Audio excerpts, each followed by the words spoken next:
Hi, everybody. Welcome to English Digest. I'm Stephanie. I'm Tom. Hey, it's our literature unit, and we're focusing this time on the book, The Picture of Dorian Gray by Oscar Wilde. It's a timeless masterpiece, and you can read it now, and it will make perfect sense, and it will be applicable, or it will be relevant to your life today. Maybe all of us were young at one time or know people who are pretty, and I guess it might be good news or bad news that pretty people eventually stop being pretty. If you're jealous of somebody who's got all the attention because they're pretty, hey, you can be happy to know that someday all their looks will be gone. But yeah, that's one theme of this book, but there are others which we'll talk about later on, but we're going to continue summarizing the book. And where we left off, it was kind of a long story there. Henry kind of corrupted Dorian. Dorian got depressed because he thought someday he was going to look old and he would not look young forever like in the painting. And in the end, Henry wanted the painting, but Dorian got it. Okay, Yep. So that's where we left off. Dorian got the painting as a gift from the artist Basil. Dorian hangs the painting on his wall. Meanwhile, he follows Henry's advice and constantly seeks pleasure. This leads him to meet and fall in love with Sybil Vane, a talented actress. They plan to marry, but their love destroys Sybil's passion for acting. This causes Dorian to lose interest in Sybil and end their engagement. Sybil spirals into depression and commits suicide. Afterward, Dorian notices that the portrait has changed. His expression in the painting appears cold and cruel. Dorian can't bear to see the painting anymore, so he hides it away in his attic. As time passes, Dorian transforms into a completely heartless person. Although his portrait keeps getting uglier, his face in real life remains young and beautiful. On his 38th birthday, Dorian bumps into Basil again. Basil has heard that Dorian has done many evil things and asks him if this is true. Dorian tells him it is and shows him the portrait. Basil is shocked when he sees how grotesque it has become. This makes Dorian fly into a rage, and he murders Basil. After disposing of Basil's body, he vows to turn over a new leaf. When given the opportunity to break the heart of a young lady, Dorian declines. Later, he checks the portrait, hoping that his good deed has somehow improved his appearance. He discovers that it's even worse than before. So, he decides to destroy the painting with a knife.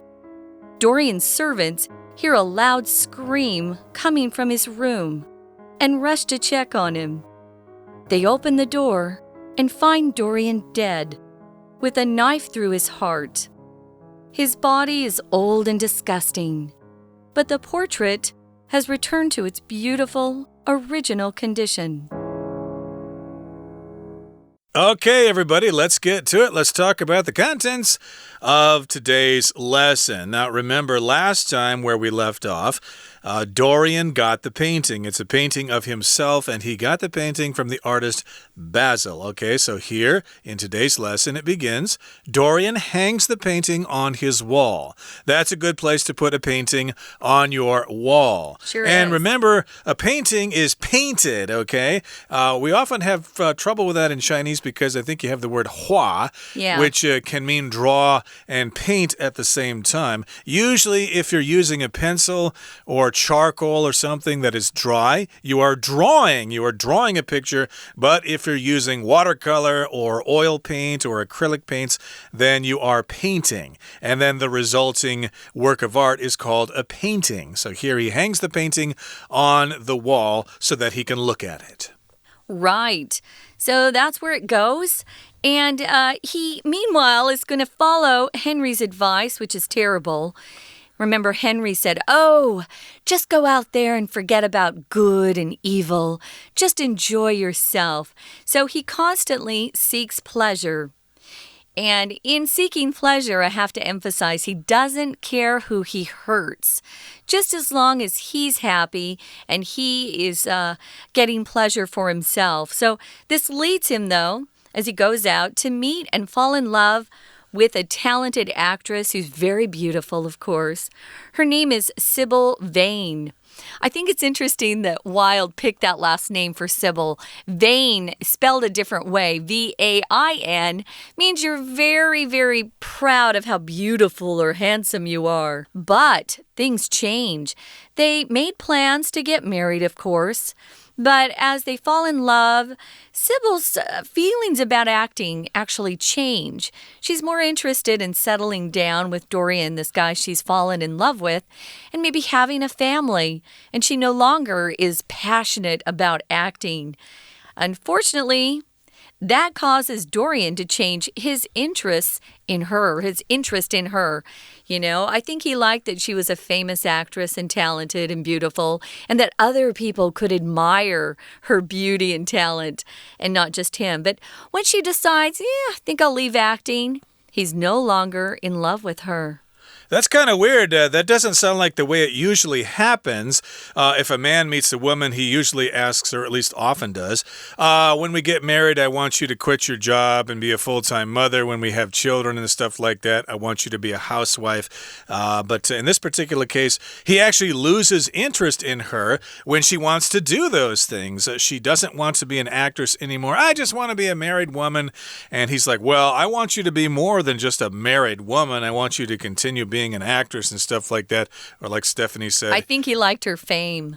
He liked the fact that she was famous and that maybe he could, go along with her and be seen as well. So that can be, that can happen as well. So again, they were going to get married. They got engaged, but she decided to quit acting, and then he lost interest in her. He got bored of her, and they ended their engagement. Okay, engagement, of course, is when you are going to get married. You're not married yet, but you're almost there.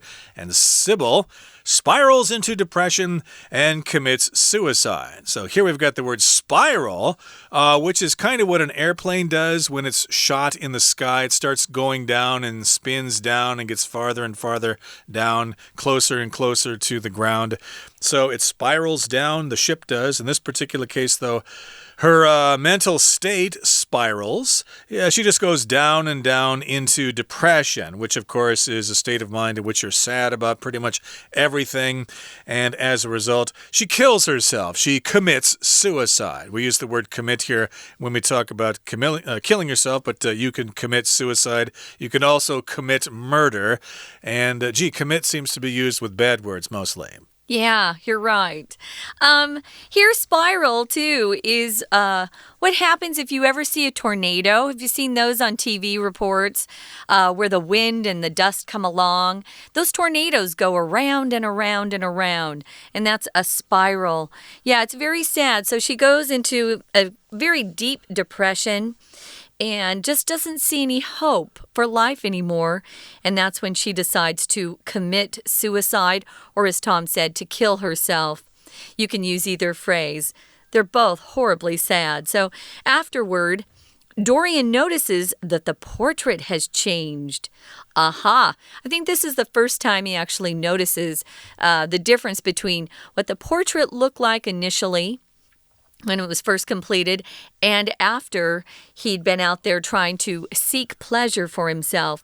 What does the portrait look like now? Well, his expression in the painting appears cold and cruel. Now remember, in day one, Dorian had hoped or wished he could change places with the guy in the portrait, meaning he wanted to be beautiful forever.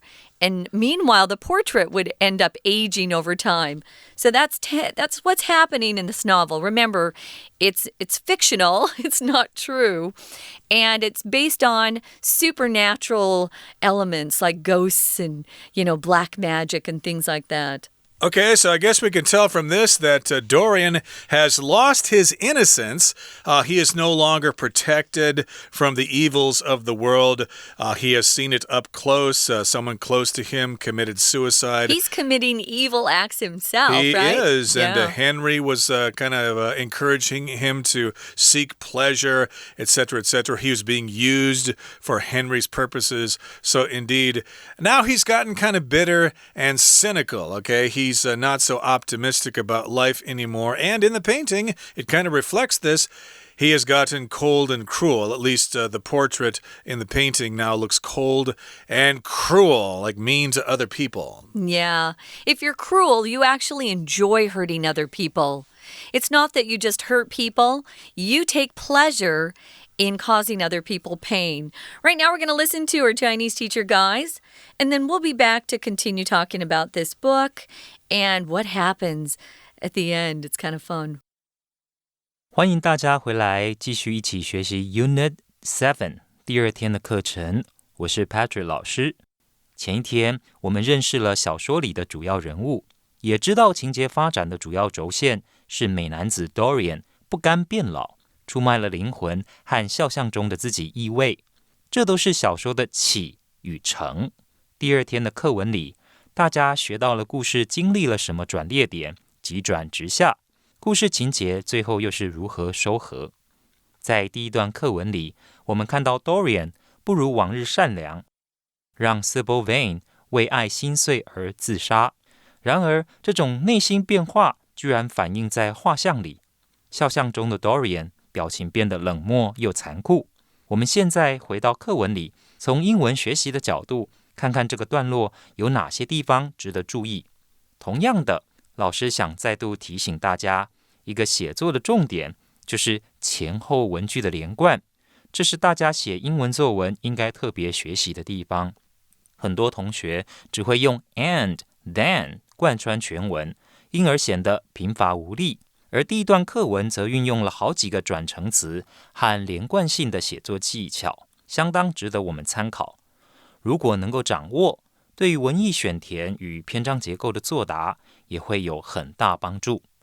首先，第1句与第2句之间的 Meanwhile， Dorian 把自己的肖像挂在墙上，同时间也接受了 Henry 的劝说，不断的寻欢作乐。接着第2、3句则是靠着 lead to 导致这个片语完成文意的连贯。第3句开头的主词 this 指的是 Dorian 不断寻欢作乐，导致他和莎剧的女演员 Sybil Vane 邂逅相爱。这段情侣打算结为连理，不过沉浸在甜蜜爱情里的 Sybil 再也无法好好诠释莎剧里的角色，甚至对于戏剧萌生退意。Their love destroys Sybil's passion for acting. This causes Dorian to lose interest in Sybil and end their engagement. 这个句子开头的主词 this 指的就是 Sybil 无意再继续演戏，因而导致 Dorian 对她失去兴趣，甚而终结婚约。cause 和前面的动词片语 lead to 都是造成的意思，可以表明事件的因果关系。Sybil 因而陷入忧郁轻生。第1段课文在以 afterward 之后，也就是 Dorian 狠心辜负 Sybil 拂袖而去，造成家人香消玉殒之后， Dorian 注意到自己的肖像表情出现了变化。这里老师做个简单的复习，为了强化段落中前后句子在文意上的连贯，有好几个写作技巧，包括第1，转承词的使用，例如 meanwhile, afterward。第2，代名词的使用，比方说 this 代指前一句话。第3，表达因果关系的单字片语，例如 lead to 和 cause 都表示导致造成。We're going to take a quick break. Stay tuned. We'll be right back.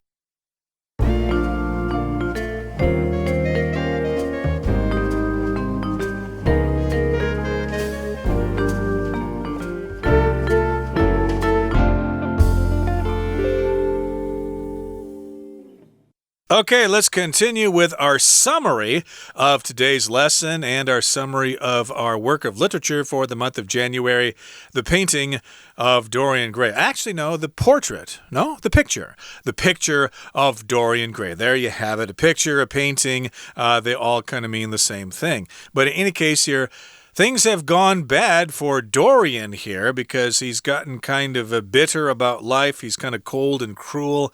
And the love of his life, Sybil Vane, just committed suicide, so he's feeling all alone now.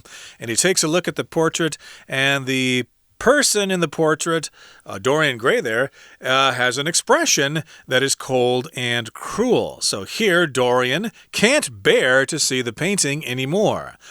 He just can't look at it. It's just too painful for him to look at it. You can't bear to see something means you just don't want to see it. It causes you too much pain and suffering and stuff like that.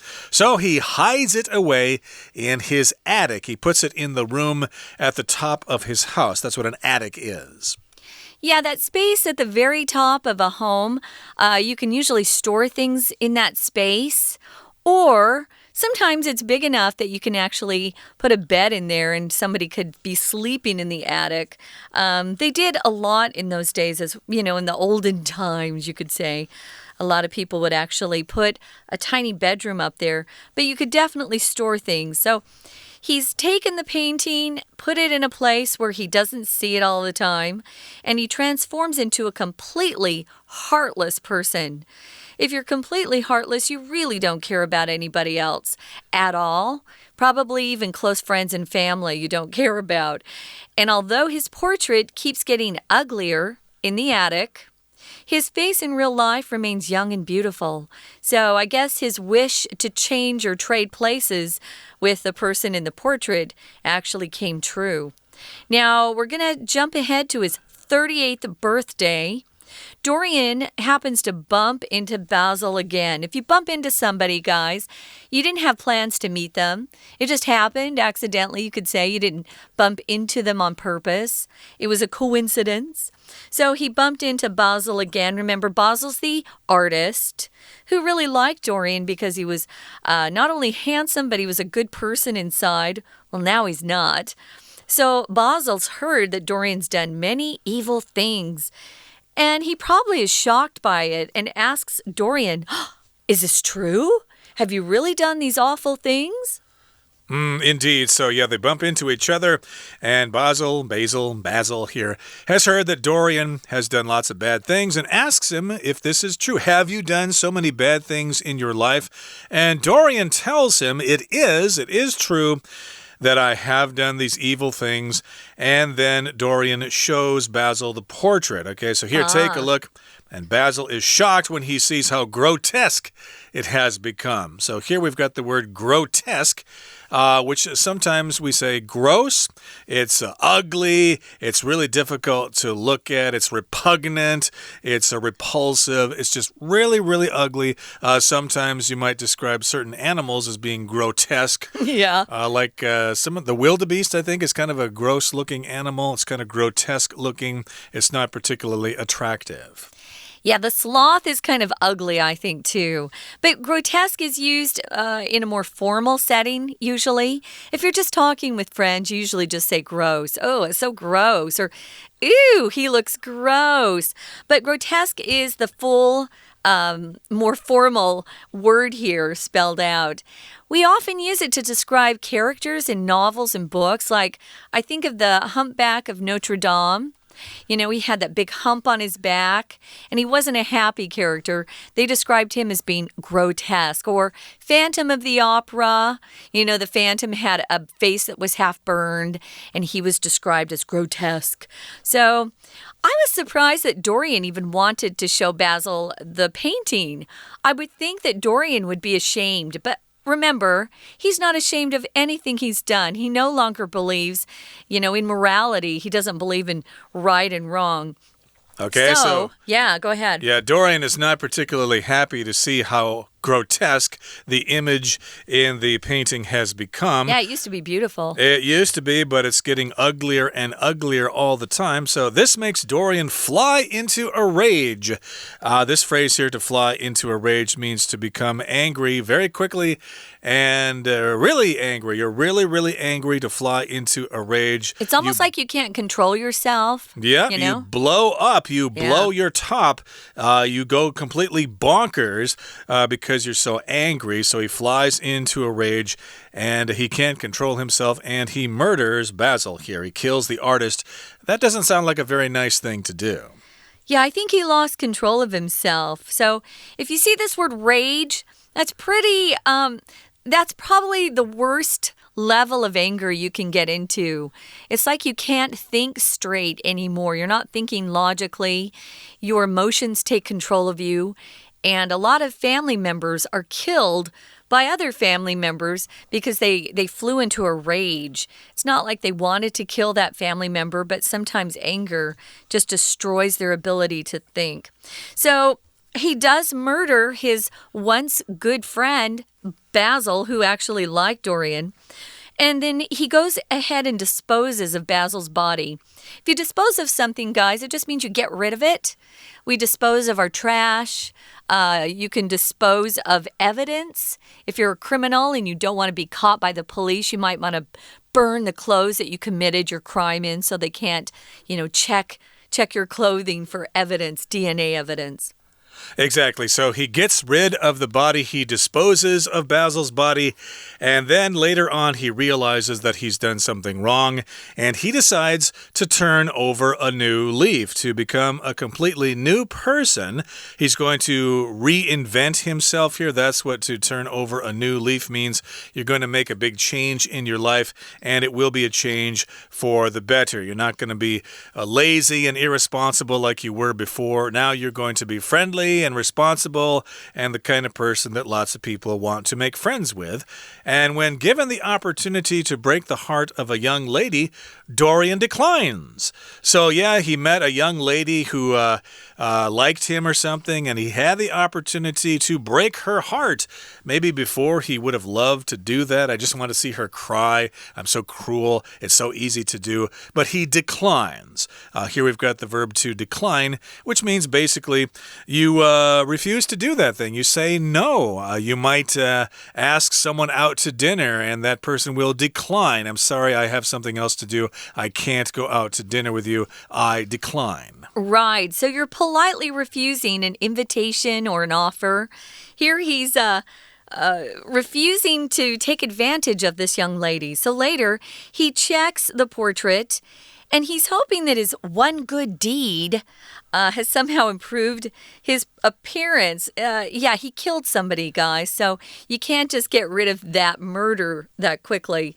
A deed is some sort of action that's performed. A deed is neither positive nor negative, so you need to have an adjective in front of deed that lets you know whether the action was good or bad, or good or evil. So he thought that was a pretty good deed. And he was thinking, if I look at the portrait now, I'm going to look much better in that portrait. But he discovers that it's even worse than before. So what does he do? He decides to destroy the painting with a knife. Things are getting dangerous here. Yeah, this can happen sometimes in life. You decide to turn over a new leaf and you decide to be nice to people, but it doesn't seem to make any changes in your life. You're nice, but people still don't really like you, and your life has not really improved. So I guess he feels disappointed here. The appearance of the person in the painting is even worse. It's even more grotesque than it was before. Right. So he decides to destroy the painting once and for all with a knife. I'm just going to get rid of this painting. It's been nothing but bad news. I just don't want to see it anymore. Well, Dorian's servants hear a loud scream coming from his room, and they rush to check on him. Dorian is also part of that aristocracy, so he didn't have to work. Life was so nice for those Brits back then. They hear a scream, and the servants run to check on him. They open the door and find Dorian dead. Oh, no. And he has a knife through his heart. So again, this is a supernatural event, something that we can't explain through just, common sense or science. This is something that's happening that has sort of some dark magic going on about it. So his body is being described here as old and disgusting. Now, remember, he had remained youthful and beautiful. His portrait was grotesque. But here, look at how these situations switch or trade. Now the portrait is beautiful again. Interesting. His body's old and disgusting. Yeah, maybe he committed suicide in a certain way there. It's a kind of a supernatural story there. True. So you might enjoy reading it, although we did kind of give away the ending there. We should have given you, what's that called? A spoiler alert or something? Yeah. But hey, our job here is to summarize the book, and you can still read it and enjoy it. So that brings us to the end of our explanation for today. Let's hear now from our Chinese teacher. 第二段课文可说是整个故事最重要的转捩点 turning point 所在。原来 Dorian 为了青春永驻，出卖了灵魂和肖像意味。外貌虽然永远年轻俊美，然而他泯灭良知、寻欢作乐的过程，却在肖像上刻画出一道道的痕迹。之后 Basil 也知道了这个秘密。Dorian 在盛怒之下手刃了他，至此 Dorian 的恶行已经到了令人发指的地步。这个段落请同学注意两个片语，第一个是 cannot bear to 加不定词， bear 当作及物动词，可以表示忍耐。比方说 When you choose to study medicine, you may have to bear the stress of working long hours. 选择读了医科，可能就必须承受长时间的工作压力。而 cannot bear to 加不定词是无法忍受做某件事。比方说 My phone slipped through my fingers like butter and fell to the floor. I cannot bear to check out the damage. 我的手机没拿好，掉到了地板上，实在不忍检查受损的情况。第二个片语是 transform into 转变，课文中是当作不及物动词。随着时间过往 Dorian 彻底变成无情的人，但 transform into 也有及物动词的用法。比方说 2 years of business school education has transformed a shy and timid girl into a sociable and confident businesswoman. 商学院2年的教育让一个害羞胆小的女生脱胎换骨，变成落落大方、充满自信的女企业家。最后一段，我们看到了 Dorian 的下场，原本想摧毁画作解决问题，事实上终结的是自己的生命，突然留下俊美如洗的肖像画。这一段请同学注意副词子句的省略，副词连接词 before、after、when 等等所引导的子句称作副词子句。如果副词子句的主词与主要子句指称相同，可以省略，但副词子句的动词必须用分词。今天的讲解到此结束，谢谢大家。That is it for today, everybody. But please join us again next time when we actually talk about the author himself, Oscar Wilde.